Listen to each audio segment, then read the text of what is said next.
নমস্কাৰ। আজিৰ এই ভিডিঅ'টোত আমি বৃশ্চিক ৰাশিৰ ব্যক্তিসকলৰ বাবে ফেব্ৰুৱাৰী মাহটো কেনেকৈ যাব ভালদৰে আলোচনা কৰিম। বৃশ্চিক ৰাশিৰ ব্যক্তিসকলৰ নামৰ প্ৰথমটো আখৰ দন্ত্য ন বা অন্তস্থ জ-ৰে আৰম্ভ হয়। চ' ভিডিঅ'টো চাই যদি ভাল লাগে তেতিয়াহ'লে এই দুটা আখৰেৰে নাম আৰম্ভ হোৱা ব্যক্তিসকলৰ সৈতে ভিডিঅ'টো শ্বেয়াৰ কৰিবলৈ নাপাহৰিব। আমি প্ৰথমতে জানিম স্বাস্থ্যৰ ক্ষেত্ৰত। আপোনালোকৰ বৰ্তমান সময়ছোৱাত স্বাস্থ্যৰ ক্ষেত্ৰত ভাল, কিন্তু কিছুমান ক্ষেত্ৰত সাৱধান হ'ব। যেনেকুৱাকৈ খুব যদি পানীৰ পিয়াহ লাগি আছে তেতিয়াহ'লে এইটো এটা বেমাৰৰ লক্ষণ হ'ব পাৰে। আপোনালোকৰ পানী অলপ বেছিকৈ খাব, কিন্তু তাৰ পিছতো যদি বোলে ডিঙিটো শুকাই যায় বা আপোনালোকৰ পেচাবত ইনফেকশ্যন হৈছে, এইখিনি সময়ছোৱাত বিশেষকৈ আপোনালোকে সাৱধান হ'ব পাৰিব লাগিব। তাৰপিছত আপোনালোকৰ যিটো ৰোগৰ স্থান হয়, ৰোগৰ স্থানৰ মালিকো হৈছে মংগল গ্ৰহটো আপোনালোকৰ ৰাশিৰো মালিক হয়। চ' বৰ্তমান সময়ছোৱাত আপোনালোকৰ ৰোগৰ স্থানত যিহেতু কোনো গ্ৰহৰ ডাইৰেক্টলি এছ'চিয়েশ্যন হোৱা নাই, চ' বৰ্তমান সময়ছোৱাত আপোনালোকৰ কেতুৰ দৃষ্টিৰ কাৰণে কিছুমান স্কিনজনিত প্ৰব্লেম, আপোনালোকৰ পেটৰ অসুখ, চকুৰ অসুখ বা আলচাৰ জাতীয় যদি প্ৰব্লেম আছে তেতিয়াহ'লে অলপ বেছি সাৱধান হ'ব। যিসকলৰ ডায়েবেটিছ বা লিভাৰ সম্বন্ধীয় প্ৰব্লেম আছে, ডায়েবেটিছৰ প্ৰব্লেম থাকিলেও আপোনালোকে সাৱধান হওক আৰু লিভাৰৰ প্ৰব্লেমৰ থকাসকলেও সাৱধান হওক। তেওঁলোকৰ এইখিনি সময়ছোৱাত অলপ প্ৰব্লেম বেছি হ'ব। চ' আপোনালোকে স্বাস্থ্যৰ ক্ষেত্ৰত কি কৰিব লাগে সেইখিনি অকণমান নিজেই ধ্যান দি চলিব। সময়ত খাদ্য খাব, অনাহাৰে নাথাকিব।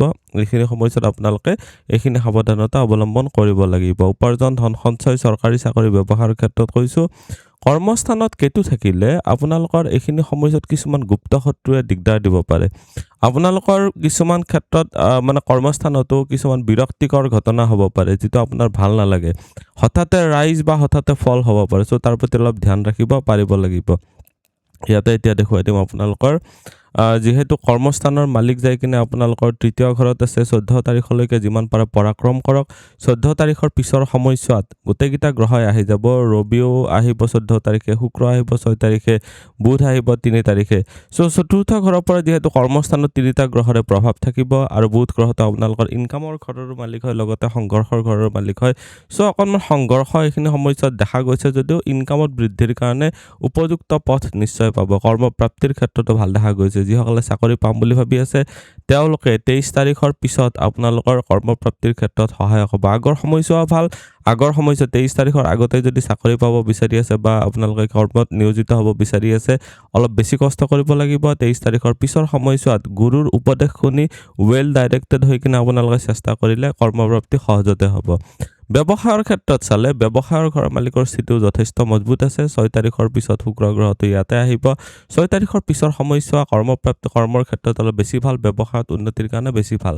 বিশেষকৈ কিছুমান ক্ষেত্ৰত আপোনালোকৰ লাভ দেখা গৈছে। যিসকলে ছাপ'জ কলাকাৰ বা ফেশ্বন ইণ্ডাষ্ট্ৰীৰ সৈতে জড়িত হৈ আছে বা আপোনালোকৰ ধুনীয়া সাজ-সজ্জাৰ বস্তু যিবিলাক ব্যৱসায় কৰে, সজোৱা বস্তু, মেকআপৰ বস্তু, এইবিলাক বস্তুৰ যদি ব্যৱসায় কৰে তেতিয়াহ'লে বহুত ভাল দেখা গৈছে। নেক্সট আহিছে আপোনালোকৰ ব্যৱসায়ৰ ঘৰৰ মালিক যিহেতু আপোনালোকৰ শুভ এটা ডাইৰেকশ্যনতো আছে, প্ৰপাৰ আপোনালোকৰ বেনিফিট দিব। এইখিনি সময়ছোৱাত ব্যৱসায়ত এক্সপানশ্যনৰ কথা ভাবক। ব্যৱসায়ৰ ঘৰত আপোনালোকৰ শনিৰ দৃষ্টি অহাৰ কাৰণে কামবিলাক অলপ দেৰি হ'ব পাৰে, কিন্তু আপোনালোকে ভয় নাখাব। কামবিলাক হ'ব, কিন্তু অলপমান দেৰি হ'ব পাৰে। ছেভিংছৰ ক্ষেত্ৰত ছেভিংছৰ ঘৰৰ মালিকৰ যিহেতু দৃষ্টি আছে, চ' আপোনালোকে নিশ্চয় বেনিফিটেড হ'ব পাৰিব। ছেভিংছৰ ক্ষেত্ৰত বৃহস্পতিৰ আশীৰ্বাদে এইখিনি সময়ছোৱাত নিশ্চয় সহায়ক হ'ব। আপোনালোকৰ প্ৰপাৰ্টি ক্ৰয়ৰ ক্ষেত্ৰতো ভাল দেখা গৈছে, কিন্তু যিখিনি অলৰেডি প্ৰপাৰ্টি আছে সেইখিনি মেইনটেইন কৰোঁতে এক্সট্ৰা কিছুমান মাথা মাৰিবলগীয়া হ'ব। এতিয়া দেখুৱাই দিছোঁ ভাগ্য, পিতা, ধৰ্ম বা গুৰুজনৰ ক্ষেত্ৰত ভাগ্যস্থানত আপোনালোকৰ ইয়াতে 4টা গ্ৰহৰ যুটীয়া দৃষ্টি আহি আছে। চ' ভাগ্যস্থানত আপোনালোকৰ অলপ কি হয়, ফ্লাকচুৱেট হ'ব। এইখিনি সময়ছোৱাত অলপ অধৈৰ্যই দেখা দিব পাৰে। তাৰমানে আপোনালোকে কিবা এটা বস্তু যদি পাব বিচাৰি আছে, সোনকালে নাপালে আপোনালোক অধৈৰ্য হ'ব পাৰে। আপোনালোকে এইখিনি সময়ছোৱাত পিতা বা গুৰুজনৰ ফালৰ পৰা ছাপোৰ্ট লওক, সহায়ক লওক। আপোনালোকৰ ভাগ্যৰ কাৰক বৃহস্পতি গৈ অষ্টম ঘৰত যিহেতু আছে, আপোনালোকৰ অলপ সংঘৰ্ষ কৰাইহে ভাগ্যোদয় কৰাব। চ' যিটো কৰিব বিচাৰি আছে আপোনালোকে নিশ্চয় অলপ চেষ্টা কৰক, অলপ সংঘৰ্ষ কৰিব লাগিব, লাগি থাকিব লাগিব। এতিয়া দেখুৱাই দিছোঁ আপোনালোকৰ প্ৰেম প্ৰসংগ বা বৈবাহিক জীৱনৰ ক্ষেত্ৰত কেনেকুৱা হ'ব। লাভ ৰিলেশ্যনশ্বিপৰ ঘৰত শনিৰ স্থিতি অকণমান বিৰক্তি আনে, কিছুমান বিচ্ছেদাত্মক চিন্তা আনে যে এনেকুৱাকৈ এইটো নহ'বই নেকি, বা নিজৰ থকা ৰিলেশ্যনশ্বিপৰ ওপৰতো কিছুমান বিৰক্তি বা তিতাকেহা ভাৱ আহে। চ' সেইখিনি আপোনালোকে নিজৰ মটিভেটেড হৈ কিনে অভাৰকাম কৰিব লাগিব, ভালদৰে চেষ্টা কৰিব লাগিব ভাল কৰি ৰাখিবৰ কাৰণে। তেতিয়া আপোনালোকে বহুতখিনি বেনিফিটেড হ'ব।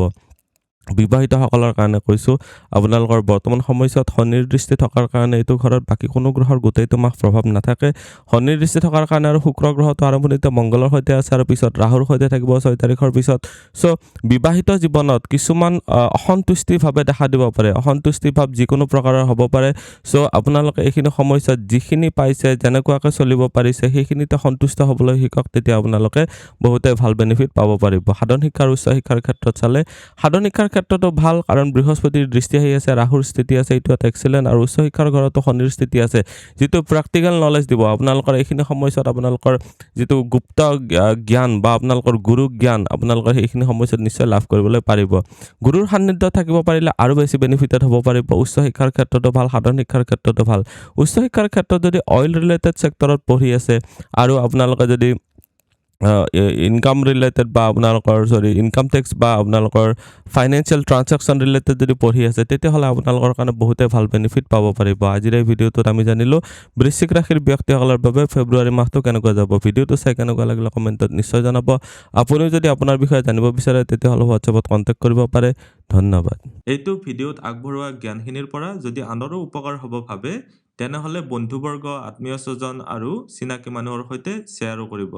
আপোনালোকে নেক্সট ভিডিঅ' কিহৰ ওপৰত চাব বিচাৰে কমেণ্টত জনাব। ধন্যবাদ।